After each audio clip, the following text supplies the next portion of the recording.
Welcome to the Next Gen Podcast. Stepping up to the microphone are your hosts, Bryson and Alex Winton. They got next, so let's get to the show.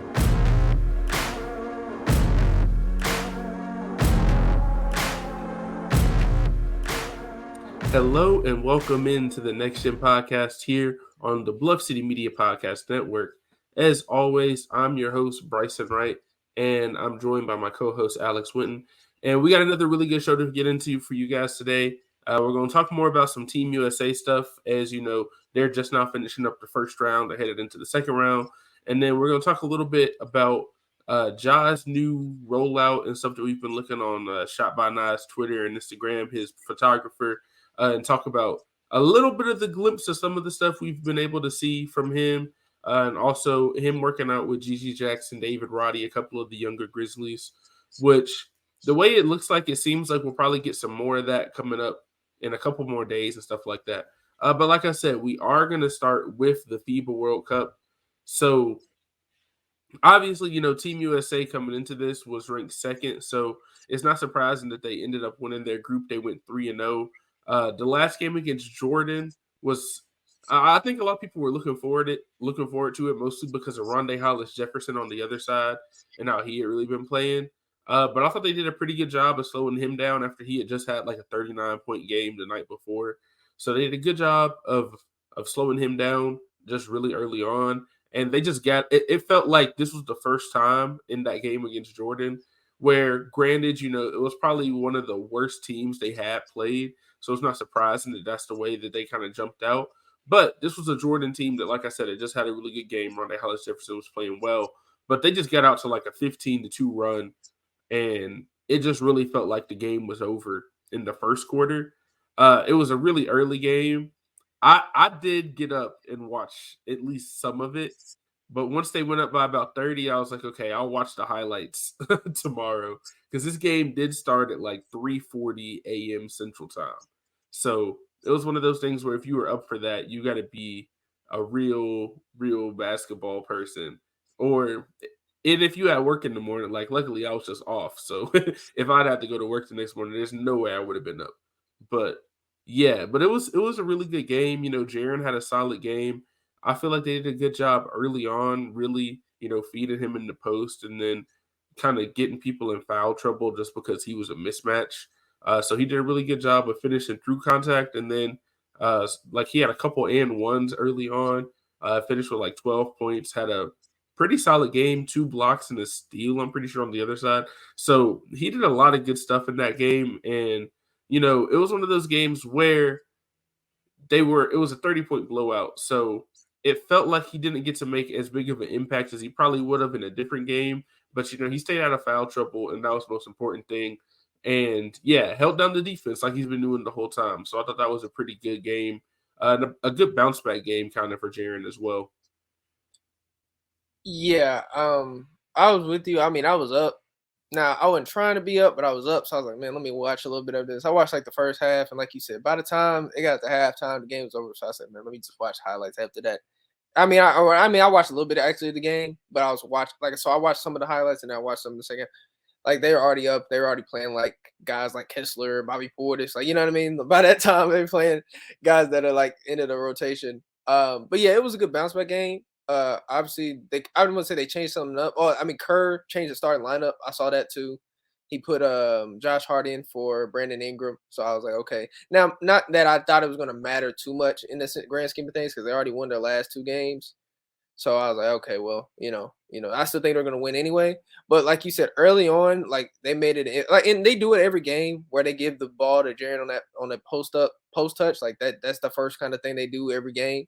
And usually most of the time he makes it. I think last game he didn't make it, but I think somebody tipped it in. But either way, usually it's money. So they ran that play for Jaren. But like you said, Jaren got it going really early. They kept feeding him the ball. Was getting the other bigs in foul trouble. Obviously, was doing what he do on the defensive end. Had 6 rebounds as well, along with I think 2 blocks. So yeah, no, he played well. Again, still hasn't been able to shoot the ball well from 3. Which I mean, it's not really a bad thing because again, he's not taking many of them. But at the same time, you like to see him make more. But the thing about Jaren, at least, outside of that, he's been efficient overall. Like I think last game he shot like 57%, but the last other games, I think he's shooting like basically for the 3 games when they actually started, I think he's shooting like 71%. So it's kind of crazy. And then obviously from the line, I think he's like 80%. So like outside of that, he's been efficient everywhere else, which is good. But yeah, Team USA looks locked in. I mean, I'm not really too concerned. Like again, I said it, like if they just do the little things right, they're gonna coast to this. Like I know they were number 2 in the rankings, but in my eyes, they've been number 1. I think just the number 2 ranking was just obviously we talked about it. It's because of the stuff that happened the last time in FIBA where they lost and stuff like that. So, but I mean, they're rolling. You know, they got a rhythm. The team plays well together. So as long as they stay locked in, they're going to win this. Like I'm not really that concerned. Like they'd literally have to like something bad would happen. Like they would have to do something like historically all the time, like not be locked in. Like half the team gotta not be locked in for them to lose, in my opinion. Like that's just how it is. Like they're just because the depth that they have, basically 1 through 12 is just different compared to everybody else they're gonna have again.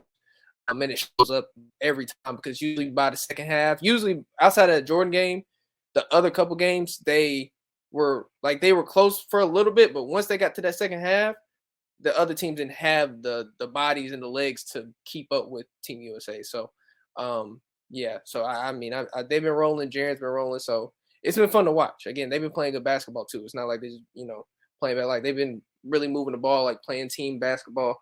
Been on the string defensively. So it's been fun to watch.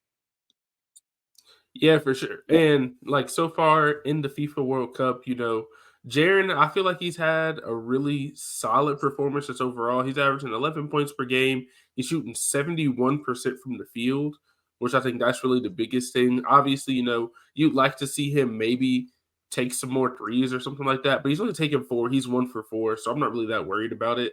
It would be a different thing if he's taking a lot of those, but he's really not. So I think that's really the biggest thing is how efficient he's been.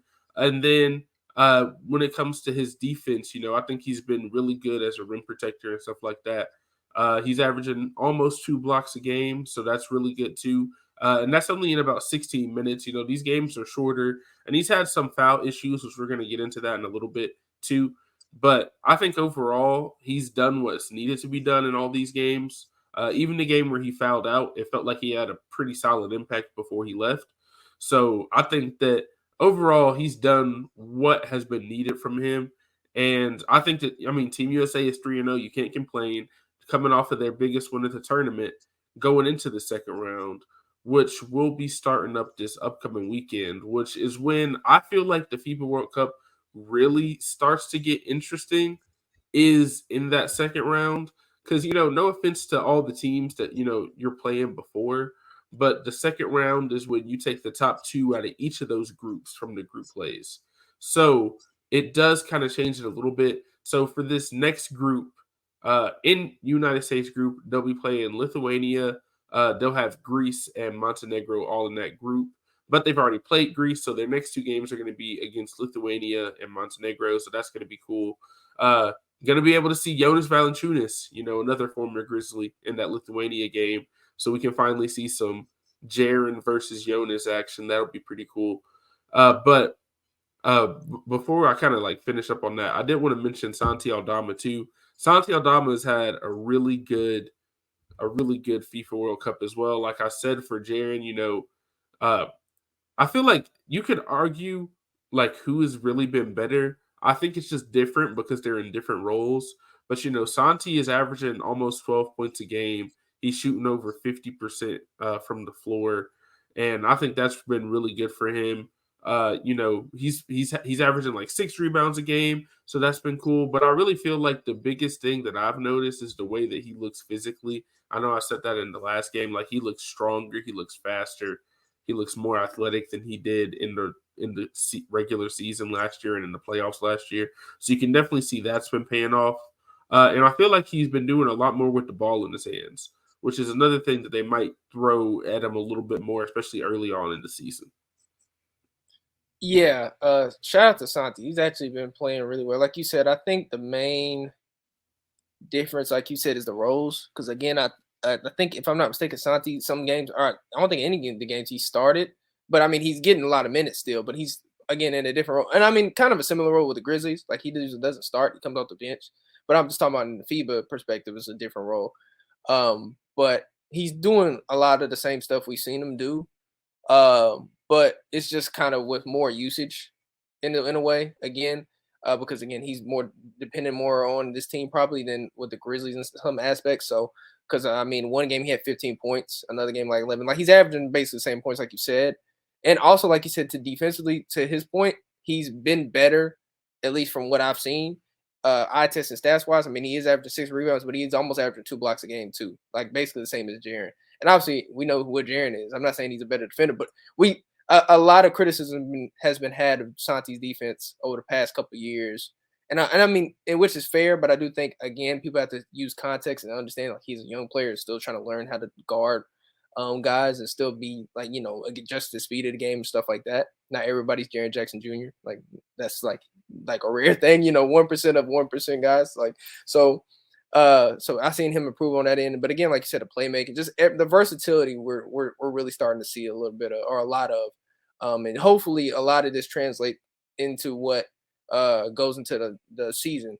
Because again, if you can get both of those guys playing like this at the same time, I'm saying like then it's just gonna make you harder to beat, especially when you got a front court. Because that's the thing with the Grizzlies, you got a front court with size and versatility is tough. Because usually teams have one or the other. Usually you have size but no versatility, or you have versatility with no size. So if you have that both and two guys like that, then it just makes your life easier as a team. From winning against other teams and stuff like that. So Santi's been playing well. I hope they can, continue to play well, because I think if I'm not mistaken, there could be a chance where they match up with Team USA down the line, if I'm not mistaken, the way it has set up. So that would be interesting to see if that does happen. So yeah. Yeah, for sure. It's going to be based on, obviously how they do in their next 2 games too, because they kind of like reseed after, every round. So after they do this little group stage, they'll go to the quarterfinals. But I do think it's very likely that they're going to end up playing each other at some point, just because of how good both of those teams have been compared to the rest of the field. Like it kind of feels like Team USA, Canada, and Spain, like those 3 teams in particular, are the 3 that I feel like are making the best case so far to win it all. But yeah, Spain is going to be playing Latvia, and then Spain is also going to be playing Canada on September 3rd.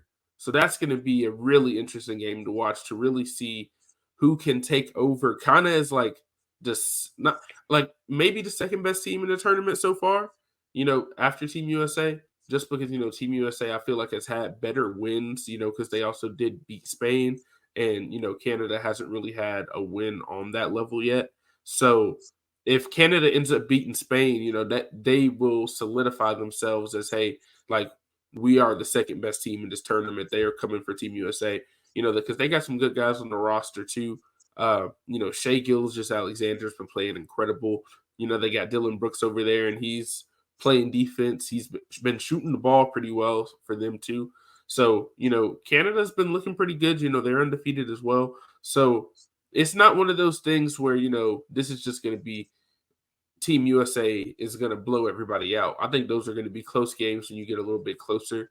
So whenever it comes to Canada and Spain, those 2 teams are going to be really fun to watch. So that's the game I'm probably most looking forward to, besides the Team USA games, would be Canada versus Spain. And like I said, that's going to be on September 3rd. And it's also going to be at like a reasonable time, because it's going to be at 8:30. So that's going to be good as well. It's not going to be so early in the morning. But another thing we had to get to on this whole Team USA topic is a lot of people have been talking about, Jaren fouled out. He has some foul issues. And then there was a tweet that kind of got a pretty good amount of traction, I feel like, a couple days ago. And it was talking about Steve Kerr, one of the comments that he had made. And he had said, Jaren Jackson Jr. has the ability to block everything, but sometimes he needs to dial it back. He's foul prone in the NBA. You just want him to let it go because he's too important to us. And then they had also taken this quote from Jaren, which they had asked him specifically about like the Grizzlies coaches and how the coaching is a little bit different than what the Grizzlies coaches tell him. And he kind of talked about how they tell him to go for it. And he said, if I'm going to be less aggressive, I'm going to bring less rim protection. Pick one or the other. Do you want me to be great or not? Right. So that was kind of like the situation. The tweet kind of framed that as Jaren responded to Steve Kerr saying that, but that's not what happened. So that was one thing that I think some people took that a little bit out of context. But my thing is, honestly, especially if you look at that Team USA game, it wasn't like his foul issues don't usually come from going for blocks, right? And in that game where he fouled out, it wasn't because he was going for blocks. He had an offensive foul early in the game where he did a spin move. He had another offensive foul where he was kind of trying to box somebody out and kind of started pulling a little bit, and they called that. He had a loose ball foul, where he kind of just reached in on somebody, right? So it's like, though, I feel like those are the kind of fouls, and I've said it on this podcast before, that if he would focus on offensive fouls, like having less offensive fouls and less of those like silly like swipe fouls after a rebound and stuff like that, he could be aggressive as he wanted to be as a rim protector. And I think that's really gets down to the issue. And I think the real issue is most of those offensive fouls, it's not that he has like the most in the NBA or something like that. I think he was still in the top 10, but it's when those fouls come. So it's the fourth foul in the third quarter. It's the second foul in the first quarter. It's the foul that always ends up putting him in foul trouble. I always feel like it's an offensive foul or, a swipe at the ball. And I feel like it's usually not him at the rim. And I feel like people that don't watch the Grizzlies consistently kind of assume that he's getting all these fouls because he's going for all these blocks. But I really just feel like that's not the case. So I don't think it's really a question of how aggressive he needs to be on defense. I think it's more him being smarter on offense. And then all of his fouls can be at the rim. So that he's going to have less of them, obviously, but he's also going to have the ability to be more aggressive, get more blocks. If you foul out with 6 fouls and all 6 of them are Jaren going for a block, I'm not going to be that mad about it. It's the other ones that really, I feel like, hurt him. So, yeah, that was just something that I kind of felt when I was reading, like, kind of the response to that. It's like, I feel like a lot of people don't really understand that part of it. Yeah, to start out, I don't know if anybody reads my tweets or looks at my Twitter, but I've joked on Jaren about his foul issues for a while, but really in this FIBA tournament because some of them have been funny. It's like he's like addicted to it, like he can't stop doing it, and it's just very funny. But I will say, in all seriousness, outside of the jokes, he hasn't really. To me, it's funny how it worked out with the article and stuff because literally after that, he hasn't been in foul trouble. Like the last 2 games, he had 2 fouls and 1 foul. So he's been better at it. But to your point, a lot of them are more offensive. And a lot of them are just either the offensive or like the loose ball fouls, more so than the like going for a block foul. So like if I remember correctly, it might have been that game or one of those, either the game he fouled out or the game prior, where I think he had like 2 back-to-back bad fouls. I think one was offensive, but then the other one was like a loose ball trying to go for it and force a jump. And those are the type of fouls that hurt you the most. And so it's like he has to kind of figure out when to do that and not to do that. Like when you're that far away from the goal, or just get back at that point. I know you want to make a play, but at the same time, you got to understand your value on the court. Like even Anthony Edwards said it, like that he's probably the key, their most important player, and that's the dude who is their go-to guy saying that. Like because he anchors the defense. He does so much for him. Like he needs to stay on the court. So I do get the concerns, but like what Jaren said, he hasn't really been concerned about it because like even from the Memphis standpoint, from what he says, they're not concerned about it. So he's gonna keep doing what he's doing. So I think he should keep doing what he's doing. But again, it's just about picking your battles. And also, like you said, with the offensive fouls, I think just being smarter about positioning and stuff like that. Some of it can't be helped. I feel like the game when I really watched where he fouled out personally, I don't think some of those were fouls. But again, that's what makes it hurt even more when you do get those little goofy loose ball fouls. Is when you do get those offensive fouls, it's like, and then it just piles on and then it just keeps you at the game. So it's kind of, he has to struggle the line.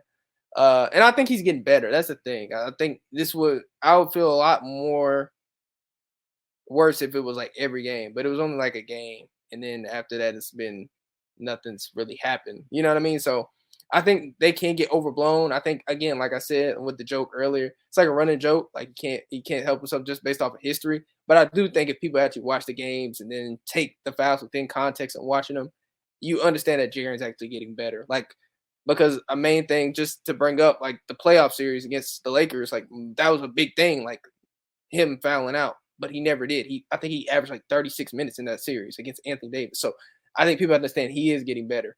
And again, he's not perfect. Like he's still only 23 years old. So I do think people gotta understand that too. Like this dude can still get better defensively. Like not only from a foul standpoint, but just from a cover standpoint, rebounding standpoint. Like he can still get better. And you're talking about a dude who won defense player of the year still getting better. Like that's kind of scary. So yeah, no, I'm not too worried about Jaren. I mean, I think he'll be fine. Especially because again, I just think he's gonna, be able to figure out. And then again, to some extent, they built their roster around it in a sense. Obviously, you want Jaren and you need Jaren, but they built to the point where if he does get in foul trouble for a extended period of time, maybe a quarter, they do or have figured out something with Paolo being a small ball 5. Then they do play Kessler, they do play Portis, and they offer some size. So it's not like all like they lose Jaren and they go automatically to like a 6'6" center. Like you still got guys that are basically 6'10" and above playing at the center spot. Yeah, I'm not really too concerned about it. And again, like you said, I think people saw, how Twitter is, how they set up the tweets and stuff like that. Like it makes it look like way different than what the reality of it is, like the perception of it. And so, people were saying like he was talking about Kerr, like it wasn't anything like that. It wasn't nothing crazy. So, people gonna overblow it. But yeah, I mean, I'm not really too concerned about it. Jaren needs to keep doing what he's doing. It's got him here. You know what I mean? So, but again, it's just about picking and choosing, being smarter in little areas. So yeah. Yeah, and like you said, it's just about being smarter overall, which I think he has been. I think the fact that in FIBA there's only 5 fouls has kind of brought it out a little bit more. And I know it's a shorter game too, so that's why. But it's one of those things. If you go into a game and you're used to having 6 fouls, now going back to 5 can be a little difficult for somebody that has already had those foul issues in the past. So I think that has been a part of it. But overall, like I said, I think he's been better the last 2 games ever since he did foul out in that first game of the tournament and all that. But just going forward, he's going to have to continue to play the way he has and just stay on the court. Like that's the most important thing. And I think that's really what Steve Kerr was saying. That's what Anthony Edwards was saying. As long as he's on the court, they're going to be really good, especially defensively. So I think that's the main thing is coming from, hey, we need you on the court. Stay out of foul trouble more than anything else. You know what I mean? So even if they do score 2 points or, you let them get the rebound, just get back on defense because it's way more important to have you on the court than to have that one rebound. And I think that's kind of what Steve Kerr and like Anthony Edwards and all those guys are really kind of saying. But yeah, like I said, I think that, he's going to be fine. He's really bounced back since that first game. And even like I said, in that first game, he still played really well when he did have those foul issues. But yeah, like I said, so Team USA going to have their second round games coming up on September 1st and 3rd versus Montenegro and then Lithuania. And then we talked about Santi in Spain. They're going to play versus Latvia and then versus Canada as the FIBA World Cup just continues to heat up going into the second round before we get into the knockout stage with the quarterfinals and stuff like that coming up next week. So a lot of cool stuff going on still over there. But switching gears a little bit, we got to talk about, this whole summer, it's kind of felt like because of all the situations and the suspension and stuff, Ja's kind of been in a hiatus, haven't seen a lot about him, which not saying that's a bad thing. I think that's a good thing, haven't seen a lot of stuff about him. He's kind of been under the radar, but it kind of seems like there's this new rollout that's coming with his photographer, Shot by Nye on Twitter and Instagram. Which Nye's done a lot of good stuff. Shout out to him. I think that he's, done a lot of awesome stuff in terms of Grizzlies content, following not just Ja, but the entire team and a lot of good stuff that he's put on YouTube and stuff like that for Ja as well, just over the last couple years. And we've kind of started to see like some of these pictures of him working out and stuff. They got the shirts that say like gratitude, rebirth, accountability, like all this other stuff. But the main thing that I noticed was they posted a video, which this was actually from uh like this past weekend, and it wasn't a lot of clips of Ja because it wasn't really a video about Ja. It was for D-Nell, which he played with Ja at Murray State, who was at the workout. But I noticed at this workout it was Ja. I saw Gigi Jackson, and I'm pretty sure it was David Roddy. Were all three there. So it kind of shows that even though he's a little bit out of the spotlight right now, he's still working. He's still working with the young guys as well, which I think that's really important, especially Gigi Jackson. So it kind of just goes to show that even if you're not seeing it as much as you have in past off seasons, because I feel like been much more active and kind of showing the fans the kind of stuff he's working on. But I feel like this is kind of like giving you a glimpse. And like I said at the beginning of the show, I expect to have like a full like off-season workout video, stuff like that coming out pretty soon. Just because it kind of feels like they've been like building up to that the last couple days, posting a couple of clips and everything like that. But yeah, I just think it's a good sign that hasn't that he hasn't like just kind of gone away on his own and only working out by himself. I'm glad that he's like still working out with the younger guys and stuff like that because I think that's really important. It's going to be weird because I don't know exactly what the rules are behind him using the facility because obviously, in these videos, they're not at the Grizzlies facility. They're working out somewhere else. I don't know exactly what the rules are during the suspension, so it might be harder for him to work out with his teammates. But it's good to see that not only is he working with his teammates, but they're also, accommodating him and stuff like that. So I think that it's a good sign overall. Obviously, not looking like too much into it, and to say that he's going to come back and, average 40 points per game or something like that. But he looks like he's poised to come back. It looks like he's locked in. And I think that's the most important thing you can say for him going forward. I'm gonna say this. Ja's in an interesting space. Like this is, I'm not really just interested, but really the best space in my opinion to be in. Which I mean, he's already said it before, like working in the dark. I remember that little logo and that motto of him saying working in the dark. And this is really it to a degree. Like this is kind of what you would like to see anyway. And again, that's not saying even when he's posting, he's not working and stuff like that. Like I'm not saying that, but I'm simply saying like this is kind of where he's getting back to what he was doing like a year or so or 2 years ago prior, where he was just basically working out. Like we didn't see a lot. I mean, we saw workout videos, but even then we didn't see everything. You know what I mean? So I think with Ja, I think just basically just focusing on the work and basically we've heard it before from people, but keeping the main thing the main thing, I think is important. And again, like you said, I think it's good that he's working out with other folks, are really working out with the young guys. Because again, I know people, will go and kind of use the incidents and say he's not a good leader to some extent. And I can, I guess that is a fair thing, but I wouldn't use that to say he's not good with his teammates just because he made a couple bad decisions and not being smart. That doesn't mean he doesn't know how to be smart with other folks. You know what I mean? Like, so I think, he's still, even in spite of the suspension and stuff like that, him having his imprint like this is going to be shown. And again, to your point about him working out the facility, if I'm not mistaken, I could be wrong on this a little bit, but if I remember correctly, when they first said it, I think he can't do anything publicly, but I think he can still use the facility. I think Shams or either Woj reported that. So I think, now I don't know how much or how, like, I don't know all the details, but that's what they said. So he might be able to use it maybe whenever they're not there or when they don't have a practice or a public event, really the main thing. So like a game and stuff like that. But like, I think he'll be able to use it some, especially when he obviously gets close to returning. But yeah, no, I mean, I think it's good to see what they're doing. Obviously, I do like the rollout that his photographer is doing with the little one word things on the shirt. And I think something that came out today with like evolution, like another whole like photo collage of Ja and talking about him. So I think like you said, the workout video is coming or something's coming. You know what I mean? Maybe Nike's behind it. I have no idea, or maybe it's just dude's idea. Which is either way, it's cool. Like I like it because again, we haven't seen Ja in a minute.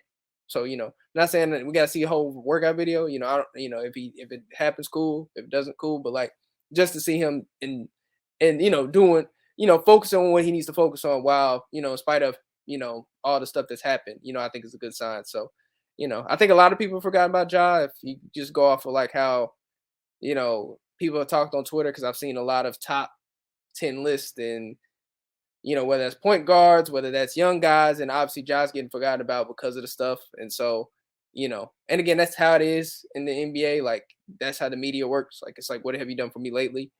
But I do think even in spite of that, people are not. I think there's a lot of bias when people make those lists, and they're just thinking about the off-court stuff instead of on-court game production. Because I think if people really look, like Ja's still that dude, and I think he's gonna remind folks when he gets back that he's still that guy. Like, you know what I mean? Like I know he's made bad decisions, but people gotta understand Ja's Ja. And when Ja's at his best, this team is at his best. Like they're contender for a reason. Obviously you need all three of the guys, Ja, Jaren, and Bane, but you need Ja. Like he's got to be that guy, and I think he can be. I think again, I'm not just because of the mistakes. I'm not out on him. Like I think he can still grow. Like he's only 23, finna be 20 or only 24 now. Excuse me, 24, but still young. So a lot more room to grow. Obviously this is great to see. So I'm excited to see what comes of this. I don't know any of the ideas or plans of what to come with this rollout, but it's cool to see. So I'm just hoping he continues to stay consistent. And then when he gets back, I hope he doesn't skip a beat, because I think we're going to be rolling when he gets back. So, we're going to be rolling already, but when he gets back, we're going to take another level. Hopefully. That's the hope for me. So, yeah. Yeah, definitely. And I know you mentioned the Nike thing. It definitely reads as to something that's like a Nike thing, just because, kind of the one word thing. Like all of the t-shirts, if you look at the pictures, they're on, like I said, they're all shot by Nah on Instagram. And if you look at them, they all kind of look like Nike t-shirts. They don't have any Nike logos on it, but it definitely looks like something that Nike would make, And everybody knows the Ja ones are out and flying off the shelves and doing really well. But I still think that that's something that Nike would do. Not to say that it was completely their idea, but it looks like a Nike campaign type of rollout. Like that's kind of what it feels like. Now it might have nothing to do with Nike, and like you said, it might just be something that Ja is letting Nah do or whatever. But I'm not really sure. But it definitely does give you the feel of a Nike rollout. Like that's kind of what it's giving me the feel of. And whether, like you said, whether it leads to just like a workout video, whether it leads to, maybe a different colorway of the shoes, which they've been dropping, I feel like every week a new colorway, basically. And I mean, they've got some really nice ones out. So I don't know exactly what it's going to be, but I just think it's good to kind of see like, because obviously you can't really get a really good place of like where his head's at and stuff like that.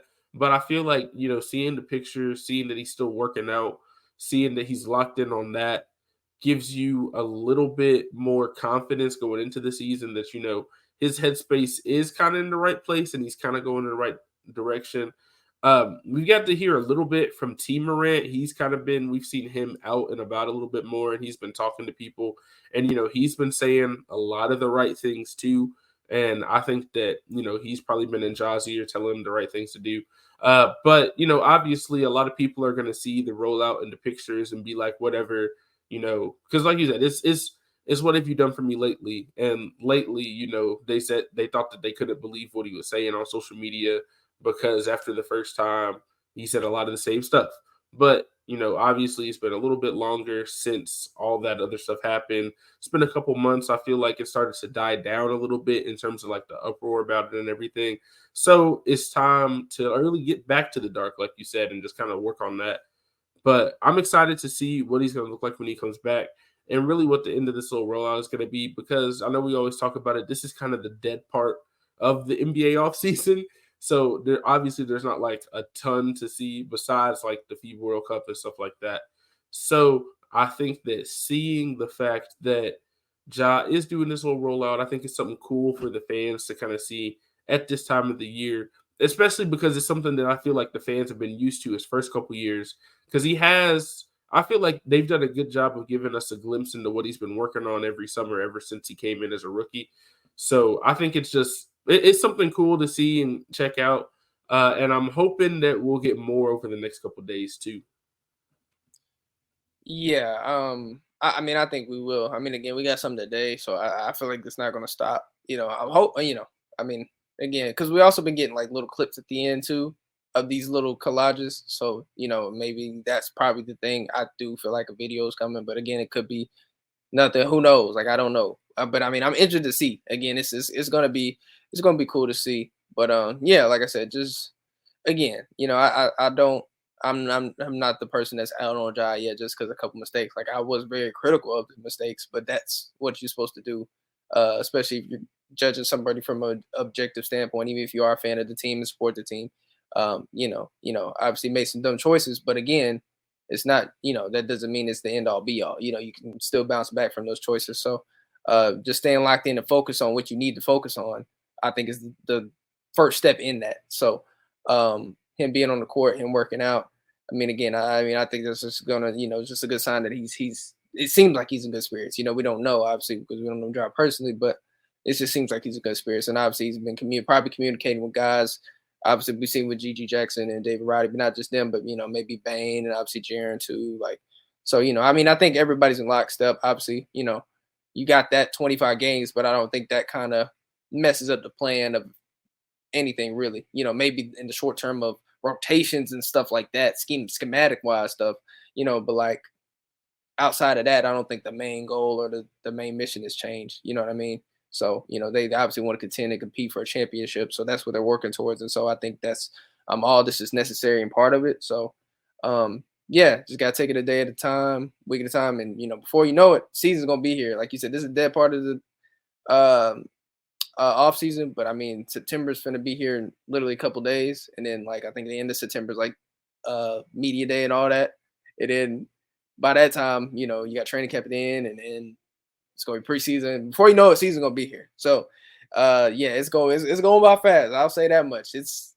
coming up quick, at least in my eyes, in my opinion. So, but it'll be fun. No, I agree because I mean, if you really think about it, the summer league to now is about how far we have between now and the end of the season.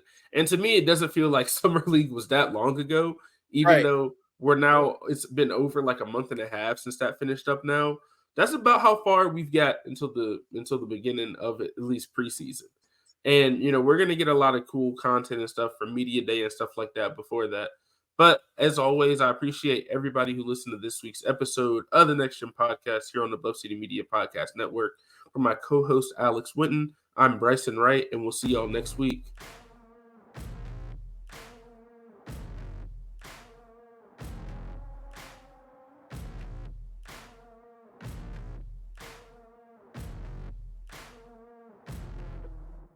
Thank you for listening to this episode of the Next Gen Podcast. If you enjoyed this episode, leave a like and a comment wherever you download your podcasts. Head over to www.bluffcitymedia.co, where you will find comprehensive coverage of all things Memphis sports and how you can become an insider. We'll see you back here next time.